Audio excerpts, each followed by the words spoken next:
Bonjour à tous. En date du 1er mars 2022, Immigration Canada a prolongé la politique d'intérêt temporaire qui permet aux visiteurs qui entrent au Canada de demander un permis de travail et exercer une activité salariale. Si je dis une politique d'intérêt temporaire, ça signifie que cette politique n'est pas une politique permanente, étant donné qu'en principe, un visiteur n'a pas le droit de travailler au Canada. Mais le contexte économique l'exige. Immigration Canada et Canada en particulier a besoin de travailleurs comme vous, raison pour laquelle on a facilité et on cherche à accommoder plus les employeurs afin d'avoir accès à la main-d'œuvre. Ainsi, afin de vous aider à présenter une demande en bonne et due forme, et afin de ne pas essuyer un refus, je vais essayer dans cette vidéo de partager avec vous les documents importants pour l'obtention du visa. Quels sont les montants exigés pour l'obtention de votre visa? Est-ce qu'il fallait obtenir un plan du voyage? Et enfin, quelle est l'erreur fatale que vous ne devez pas commettre si vous souhaitez entrer au Canada en qualité de résident temporaire? Commençons par le début. Le visa de résident temporaire, c'est un document officiel émis par Immigration Canada et apposé sur votre passeport afin que vous puissiez entrer au Canada à titre de résident temporaire. Juste, il faut comprendre que le visa de résident temporaire ne vous garantit pas le droit d'entrer au Canada, étant donné que l'admission au Canada à titre de résident temporaire est un privilège et non un droit. Les personnes qui ont le droit d'entrer au Canada sont les citoyens canadiens, les résidents permanents et les Indiens en vertu de la loi sur les Indiens.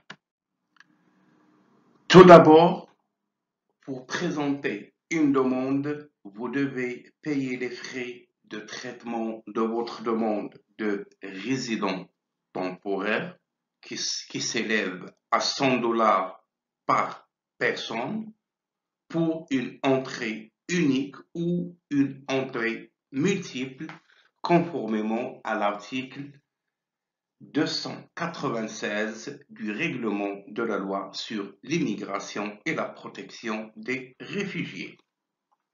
Pour une famille ensemble peut faire une demande de visa de visiteur.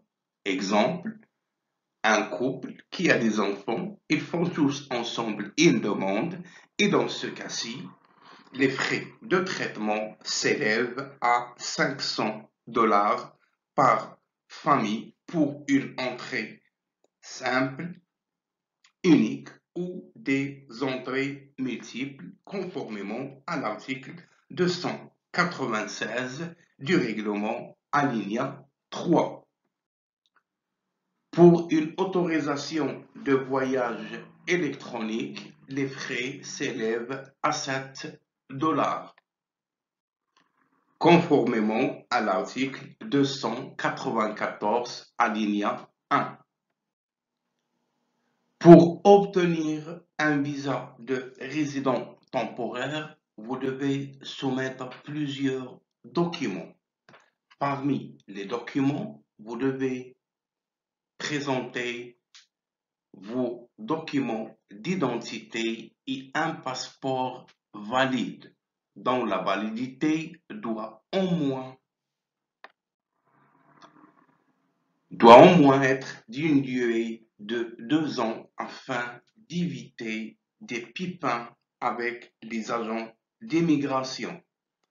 Vous devez soumettre également les preuves de vos activités dans votre pays. Qu'est-ce que vous faites dans votre pays? Enseignant, travailleur, directeur, médecin, avocat, peu importe la fonction.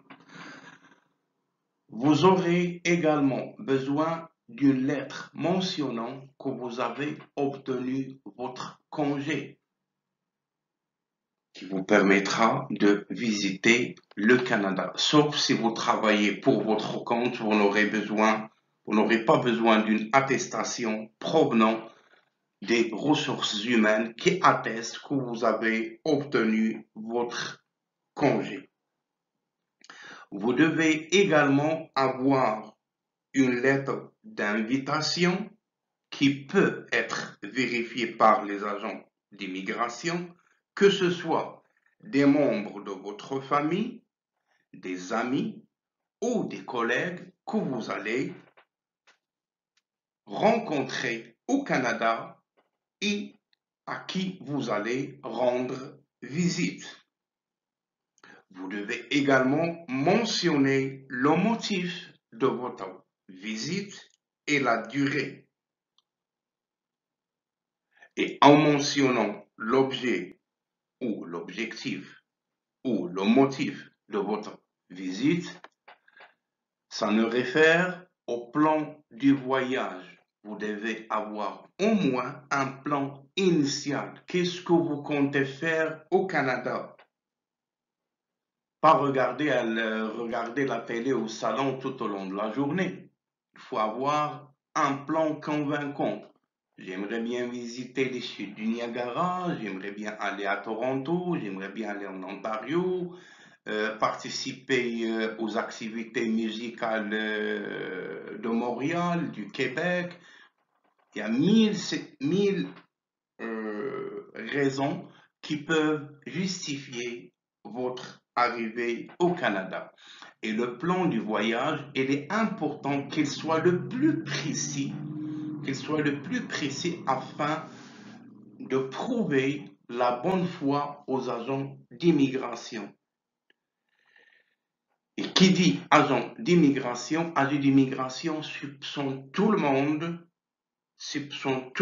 de mauvaise foi jusqu'à preuve du contraire. C'est malheureux, mais c'est la réalité.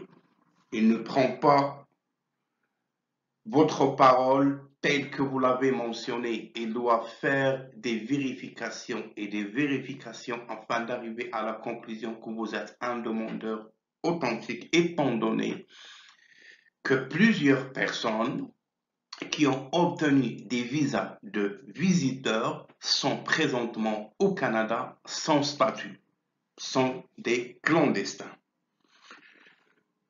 Dans votre lettre d'invitation, vous devez mentionner les numéros des téléphones des personnes que vous allez rencontrer au Canada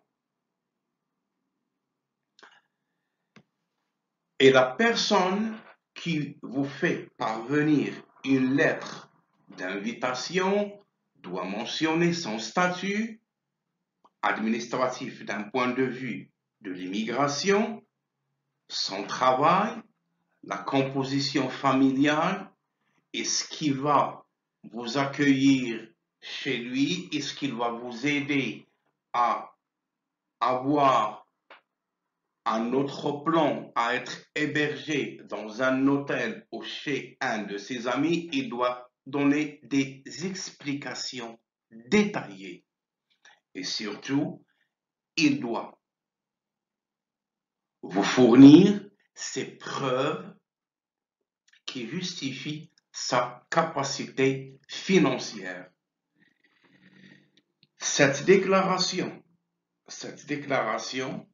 si la personne n'invite pas ses parents, il devrait l'assermenter à la mairie ou en présence d'un commissaire à la sermentation.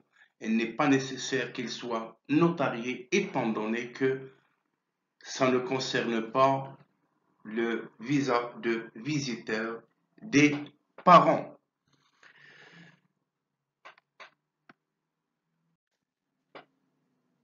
La présentation de cette lettre d'invitation ne garantit absolument pas l'obtention de votre visa de résident temporaire.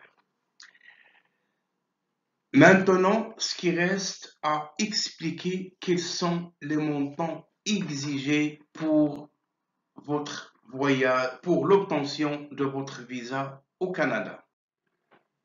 D'un point de vue réglementaire, Immigration Canada n'exige aucun montant pour démontrer votre capacité financière étant donné que ce n'est pas un programme d'immigration.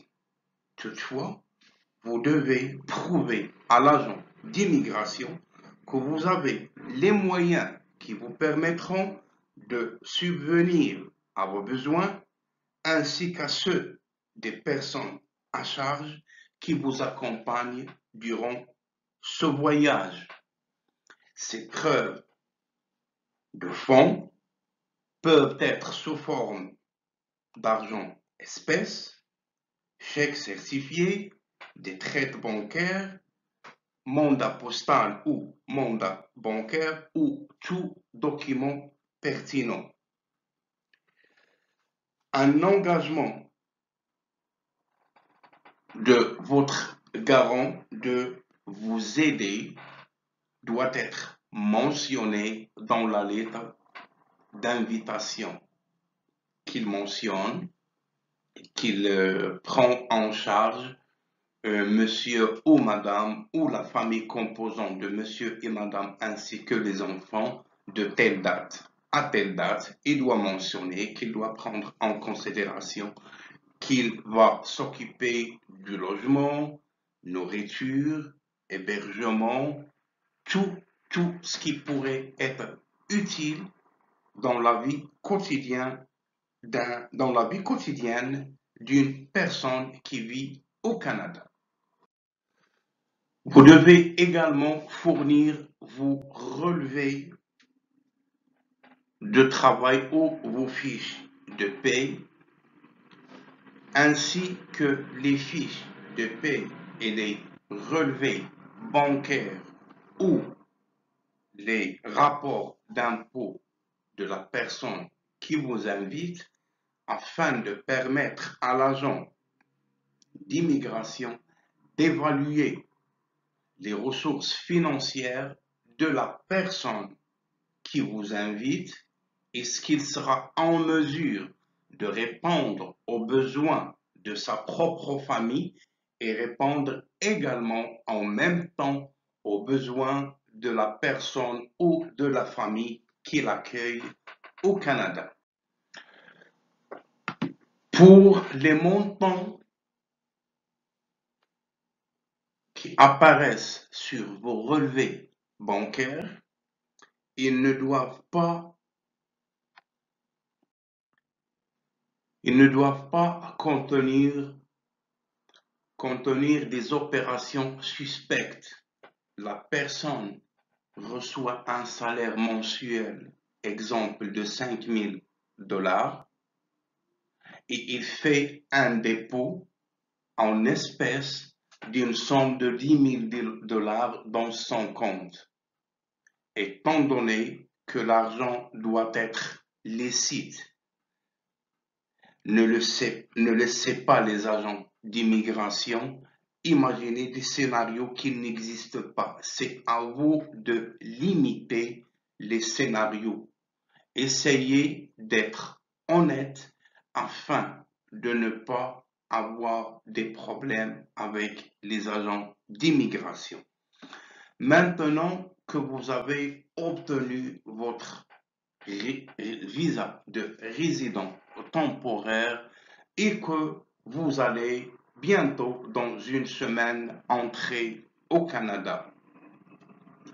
À votre arrivée au Canada, vous devez suivre le processus d'admission.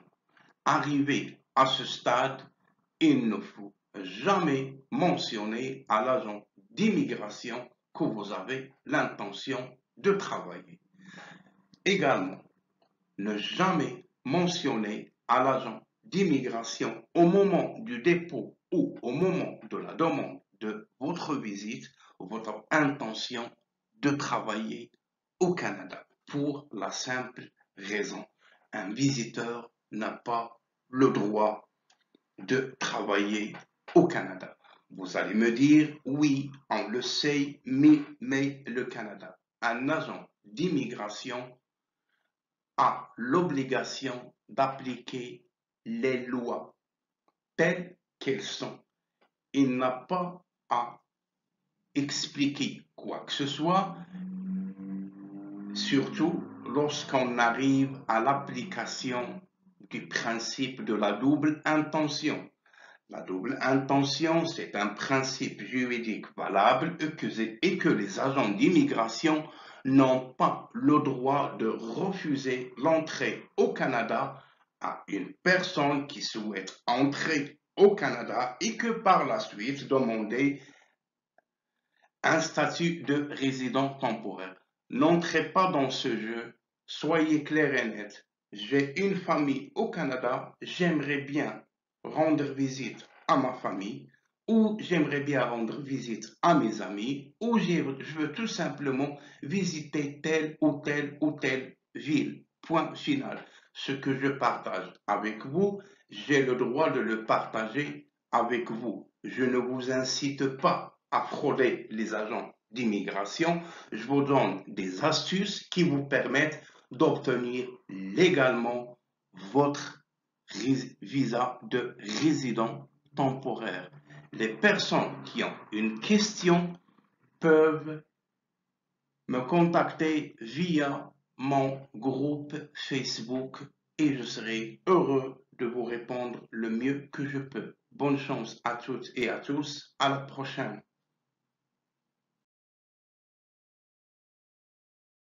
Les personnes qui ont une question peuvent me contacter via mon groupe Facebook privé ABC Immigration Canada et je serai heureux de répondre à leurs questions et à leurs préoccupations dès que possible.